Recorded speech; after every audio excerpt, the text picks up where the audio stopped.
আমাৰ ইয়াত আহিছে অঘৰী বাবা আৰু অঘৰী বাবা এতিয়া ইয়াত কিবা যজ্ঞ কৰি আছে ৰবা। Hello friends, welcome back to my YouTube channel Himanshu Vlog. প্ৰথমতে আপোনালোক সকলোকে মোৰ ভিডিঅ' চাই থকাৰ বাবে বহুত ধন্যবাদ। আজি ৰাতিপুৱা উঠিছো আৰু উঠিয়ে একদম গা পা ধুই ৰেডি হৈ গৈছো কাৰণ আজি হল মহা শিৱৰাত্ৰি পূজা আৰু শিৱৰাত্ৰি বুলি ক'লে আমাৰ ইয়াতে পূজাৰ অভাৱ নাই, চাৰিওফালে পূজা। কিন্তু প্ৰথমতে মই যাম মামাহঁতৰ ঘৰত কাৰণ মামাহঁতৰ ঘৰতো পূজা পাতিছে আৰু যোৱাৰ আগতে সকলোকে মোৰ ফালৰ পৰা শিৱৰাত্ৰিৰ বহুত শুভেচ্ছা থাকিল আৰু ভাং চাং যদিও খাই গোটা জোটা খাই অলপ কণ্ট্ৰল কৰি খাব কাৰণ এয়া চাওক যি ৰ'দ দিছে, ৰ'দত বোলে নিচাটো বেছি। এইফালে মই মামাহঁতৰ ঘৰ, এইফালে মন্দিৰটো আছে আৰু এইফালে চব মামী এটা কাম কৰিছে। কাম কৰিছ? কাম কৰিছো। কি কাম কৰিছ? থিয়া দি আছো। থিয়া দিয়া নাই। কি কৰিছ কচোন? কাম কৰিছো। হয় নেকি? এইবিলাক কাম চলি আছে, এইবিলাক প্ৰসাদৰ প্ৰস্তুতি হৈছে। এইফালে মামাই কিনছ তো থুটাৰ ফুল আৰু এইফালে মোক বেলপাত গন বাঢ়িছে। বাবা কি কাম দিছি ৰ? সহজ কাম। এইফালে আহি গ'ল আমাৰ চাহ, গাখীৰ দিয়া চাহ ধুৱে খাই দাও দে। এতিয়া হ'লে হৈ যাব নেকি? নাই কিবা এতিয়া 20টা মান হ'ব, বেছি নহয়। এই শিবেগৰ তাৰ আছিল কিন্তু মানে কথাটো হ'ল আমাৰ বেলৰ পাত কম হৈ গ'ল, গতিকে আৰু চিংব আহিছো। পূজা আৰম্ভ হৈ গ'ল। এইফালে ভাৰ্গৱ বহি গৈছে। Mobile টিপিছা?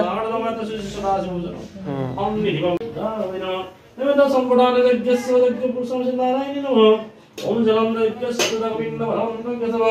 Subjek kerja kayak apa kan sesuatu aja pun kita ni. Jauhin nama, orang kenal nama beri jauhin nama. Raksa jauhin nama, asal jauhin nama. Pasal kenal nama be. तो हमारे घर पूजा है, ये सब प्रसाद आई गल एकदम प्रसाद खाइसा আৰু বাকি মানুহবিলাক বিতৰণ কৰিব। এতিয়াকে প্ৰসাদ দিয়া হৈ গল। এতিয়া ওপৰত ভাত দিছে। কেনে নাইছে? খালছি বেছিকে খাইছা নেকি? হৈ গল। এতিয়া আমি খাম। ভোক লাগছি না? আমি খাম। ৰাতিপুৱাৰ বাকি খাইছা না? নাই আমি খাম। লোকে চাব কি চাব? আমিও খাম। এ দালি গেল, আচাৰ গেল, মিক্স ভাজি, তৰকাৰী খোৱা আৰম্ভ কৰিলে নেকি? বা তো খালি মানে ভোক লাগছি? মই খাওঁ দে। কলৰ চিপছ, বিলাহী টক। এতিয়া অলপ শান্তি লাগছে খাই। পৰবা কথা নাই। এনেকৈ ধুনীয়াকে ভাত চাত খাই মামাহঁতৰ ঘৰৰ পৰা আহি পালো ঘৰ। আৰু এতিয়া যিহেতু ৰাতি হৈ গ'ল আৰু ৰাতি আমাৰ কাষৰ মন্দিৰত মানে শিৱ পূজা চলিছে, গতিকে এতিয়া আমি তালৈকে যাম। শিৱ মন্দিৰত কিনো চলি আছে চাওঁ। তো বলক শিৱ মন্দিৰত। ধুনীয়াকে সজাইছে আৰু আহি গলো মই মন্দিৰৰ ভিতৰত আৰু এইফালে পূজা চলি আছে। পৰা আহি গলো অন্য এটা মন্দিৰলৈ আৰু ভিতৰত যাম। ইফালে চলি আছে পূজা আৰু মোৰ লগত ভিতৰত খুৱাইছে। কেনেকে কি পূজা বঢ়িয়া হৈছে না? ইয়াৰ ভিতৰত যাওঁ, কি আছে চাওঁ। সেইটো মন্দিৰ আমাৰ ইয়াত আহিছে অঘৰী বাবা আৰু অঘৰী বাবা এতিয়া ইয়াত কিবা যজ্ঞ কৰি আছে ৰবা।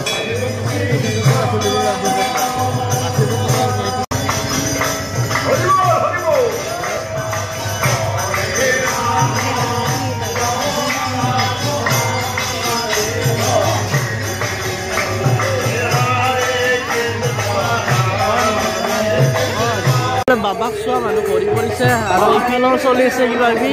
হৰে কৃষ্ণ হৰে ৰাম।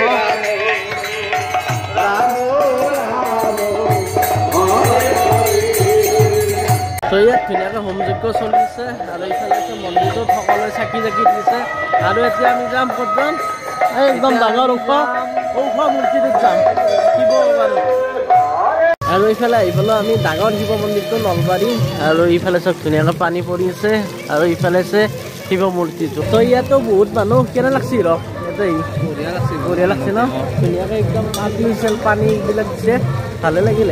আৰু এতিয়া যাম আমাৰ মন্দিৰটোত তাতে। আৰু যিহেতু মই দিনত পূজা কৰিছোঁ আৰু হিৰকো পূজা কৰিছে, সেইকাৰণে আমি ওপৰত যোৱা নাই। ওপৰত বহুত মানুহ, এই মানুহবিলাকে পূজা কৰক, যিসকলে কৰা নাই নেকি এই আমিতো কৰিছোঁৱেই। এইফালে আহি গ'লে আমাৰ মন্দিৰত এগেইন আৰু এইফালে বুট দি দিলে চাওক। ইয়াৰ পিছত ইয়াত খিচাৰি দিব। হয় ৰ বুট খাই কেনে লাগছি? বঢ়িয়া লাগছে খাই দিয়া। এইবিলাক মানুহ চাওক কিমান মানুহ গ'ল। ধুনীয়াকৈ খিচাৰি এতিয়া খাব লাগে।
এনেকৈ ৰাতিপুৱাৰ পৰা ৰাতিলৈকে গোটেই শিৱৰাত্ৰি কৰিলো আৰু আহি এনেকৈ ঘৰ পালো এতিয়া ৰাতি হৈ গ'ল আৰু খিচাৰি ধুনীয়াকে খাই আহিলো নাম চাম চালো আপোনালোকে দেখাই পেলাই তো আজি আৰু ভিডিঅ'টো বেছি দীঘলীয়া কৰি নাথাকো যদি ভিডিঅ'টো অকণমান হ'লে চাই ভাল পাইছে লাইক কৰিব আৰু যিসকলে এতিয়াও ছাবস্ক্ৰাইব কৰা নাই ছাবস্ক্ৰাইব কৰি দিব আৰু যদি কিবা ক'ব লগা থাকে কমেণ্ট বক্সত তলত ধুনীয়াকে কমেণ্ট কৰি দিব তো আজিলৈ বাই বাই